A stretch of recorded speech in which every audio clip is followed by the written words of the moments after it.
Hello friend, welcome back to my channel नारी की दुनिया। आज मेरा सुबह का व्यू ऐसा था, तो मैं बाहर थी तो दो पैर हटाए थे, तो मैंने उनको वीडियो में कैप्चर करा। मुझे देख के बहुत अच्छा लगा।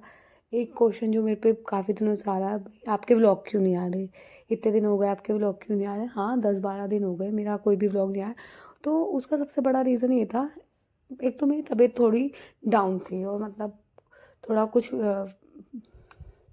फीवर सा हो गया था, तो मैं ढंग से कंसंट्रेट नहीं कर पाती। तो जब फीवर हो जाता है और मौसम यहाँ गुड़गांव में चेंज हुआ एकदम से, तो मैंने सोचा गर्मी आ गई फिर से, तो मैंने अपने ऊपर इतना ध्यान नहीं दिया। तो उस वजह से तबीयत ख़राब हो गई। और जब फीवर हो जाए, ऐसा कुछ होता है, तो पढ़ने का तो बिल्कुल मन नहीं करता। तो पढ़ने के लिए बिल्कुल हमें फ्रेश माइंड चाहिए, या बिल्कुल सब कुछ फ्रेश चाहिए। तो इसलिए मैं प्रॉपर नहीं पढ़ाई कर पाई थी। तो जब मैं पढ़ाई नहीं कर पाई तो व्लॉग भी नहीं बन पा रहे थे। और एक ये था, मैंने एक प्रतीक शिवालिक सर की वीडियो देखी थी। कहीं कहीं ना कहीं हमारे माइंड में होता है, जब कहीं हम ये देख लेते हैं कि हमारा पेपर आने वाला है, तो हम कैसे ना कैसे पढ़ लेते हैं। मैंने एक सर की, प्रतीक शिवालिक सर की एक वीडियो देखी थी। उन्होंने उसमें बोला था कि मैं करंटली DTPLSD-PRT की तैयारी कर रही हूँ, कि DTPLSD-PRT की नेक्स्ट ईयर पेपर होंगे। अब उन्होंने कहा है, वो ऑथेंटिक बात कहते हैं। अब देख, लास्ट ईयर जब उन्होंने कहा 2026 में पेपर होंगे, तो कहीं ना कहीं डीमोटिवेशन हो गया कि हम इतने टाइम से प्रिपेयर कर रहे हैं और हम इतने टाइम से तैयारी कर रहे हैं, पेपर का कुछ अता पता नहीं है। तो जब ऐसा कुछ सुनने को मिलता है, तो कहीं ना कहीं माइंड में यही बैठ जाता है, अब हम क्या करें, कहाँ से स्टार्ट करें, इतना टाइम हमने इतना लगा दिया, अब हम किस चीज़ की तैयारी करें। और मैं सिर्फ और सिर्फ DTPLSD-PRT की तैयारी कर रही हूँ, या फिर मैं KVS की तैयारी करूँ। लेकिन मेरा मेन फोकस सिर्फ और सिर्फ DTPLSD-PRT के लिए, इतना मेरा KVS के लिए भी नहीं है, क्योंकि KVS में दूर भेजते हैं, और KVS में सब कुछ दूर होता है। तो कहीं ना कहीं मेरा फोकस सिर्फ और सिर्फ DTPLSD पे था। और जब ऐसा न्यूज़ सुनते हो, तो कहीं न कहीं हो जाता है कि हम कहाँ से अपनी तैयारी स्टार्ट करें। जब हमें ये होता है, हम कन्फ्यूज़न की स्टेट में होता है ना, कि कहाँ से अपनी तैयारी करें, और आपकी तबीयत भी ख़राब है, तो आप ढंग से पढ़ाई नहीं कर पाते। तो सेम मेरे साथ भी हुआ था, हो सकता है आपके साथ भी हो। और जितने भी, मुझे लगता है जितने भी टीचिंग एस्पिरेंट हैं ना, ये प्रॉब्लम सबके साथ होती होगी, क्योंकि देखो वैकेंसी आती नहीं है। तो हर टाइम अपने आप को मोटिवेट रखना, हर टाइम अपने आप को मोटिवेशन बनाए रखना कि हमें पढ़ना है, वो पॉसिबल नहीं होता। लेकिन अगर आपको ये दिख रहा हो, आपका टारगेट है, आपका 2 महीने या 4 महीने बाद एग्ज़ाम है, तो कहीं न कहीं आप मोटिवेट रहते हो, और मतलब अच्छे से अच्छे पढ़ के दिखाते हो कि हाँ 2 महीने हैं। जैसे लास्ट टाइम KVS हुआ था, तो KVS 2 से ढाई महीने में हो गया था। और मैं बताऊँ, मैंने कोई भी तैयारी नहीं करी थी KVS के रिटर्न के लिए उस टाइम। जब बाकी जो नोटिफ़िकेशन आया, उसके बाद ही ढंग से तैयारी करी, 1 डेढ़ महीने जो भी था, लेकिन बहुत अच्छे से करी उसमें। तो मेरा रिटर्न क्लियर हो गया था। तो सेम अगर हमें पता हो कि हमारा टारगेट 6 महीने बाद भी है, 1 साल बाद भी है, तो कहीं न कहीं हमें मोटिवेशन रहता है। और जब ये पता हो कि पेपर होना ही नहीं है, कभी होगा, और होगा तो लीक हो जाएगा, तो कहीं न कहीं हम भी इंसान हैं, तो हम भी डिमोटिवेट हो जाते हैं। तो सेम मेरे साथ भी ये प्रॉब्लम थी, और इसलिए मैं व्लॉग प्रॉपर नहीं बना पाई थी। और थोड़ा मेरा हेल्थ इशू भी था, तो तबीयत डाउन थी, इसलिए मैं प्रॉपर अच्छे से नहीं पढ़ पाई थी। वरना इतना गैप मेरा पढ़ाई में कभी नहीं लगता, 10-12 दिन का काफ़ी गैप लग गया। फिर मैंने सोचा चलो अब मुझे अच्छा लग रहा है, अब मैं अपनी पढ़ाई फिर से कंटिन्यू करती हूँ। और मन में एक ये भी था कि मैं तैयारी करूँ तो करूँ किस चीज़ की, तो मन में कहीं न कहीं ये भी डाउट था। तो मैंने सोचा जो भी मेरे पहला कर रही हूँ, अभी उसका रिवीजन करती हूँ, और साथ में KVS की तैयारी करती हूँ। तो मैं फर्स्ट स्टडी स्लॉट करने आ गई हूँ, और ये मेरे बायोलॉजी के नोट्स हैं। तो ये बायोलॉजी के नोट्स में मैं टिश्यू पढ़ रही हूँ। तो इससे पहले ना मैंने प्लांट टिश्यू के नोट्स बनाए थे, और साथ में पढ़ा भी था, लेकिन बहुत टाइम हो गया। और बायोलॉजी मेरा सबसे वीक सेक्शन है, तो मैंने सोचा सबसे पहले बायोलॉजी से स्टार्ट करते हैं।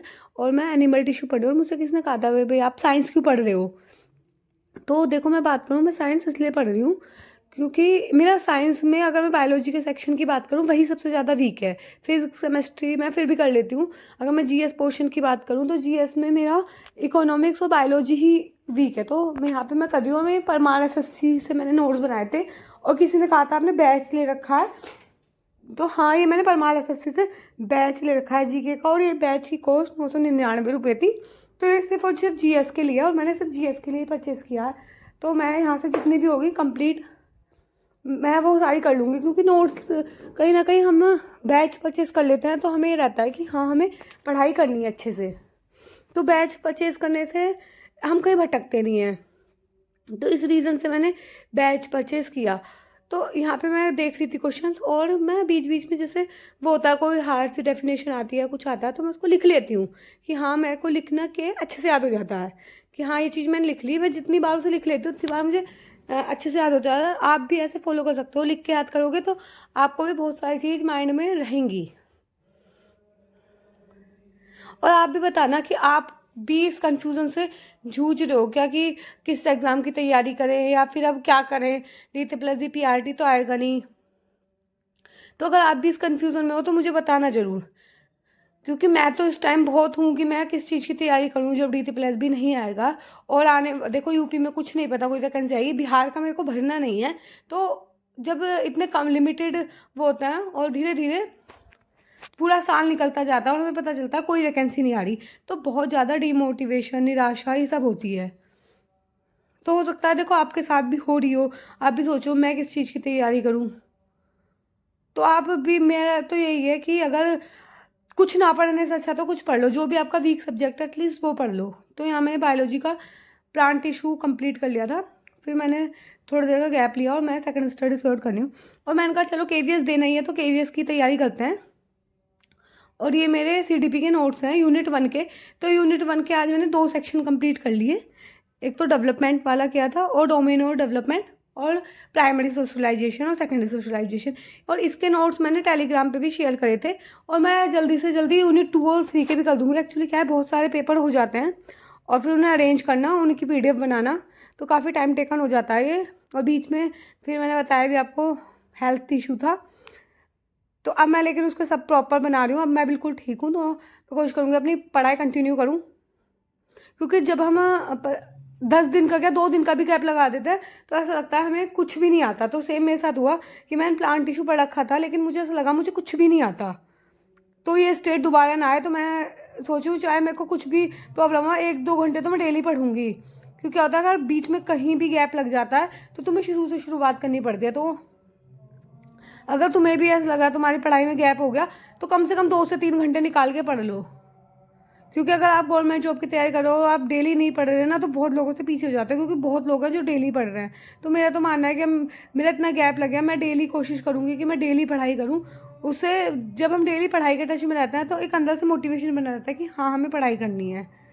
और जब नहीं पढ़ते तो बहुत चीज़ें वो हो जाती हैं। तो आज की वीडियो में इतना ही। अगर आपको वीडियो पसंद आई है तो वीडियो को लाइक करना, चैनल पर नए हैं तो सब्सक्राइब करना।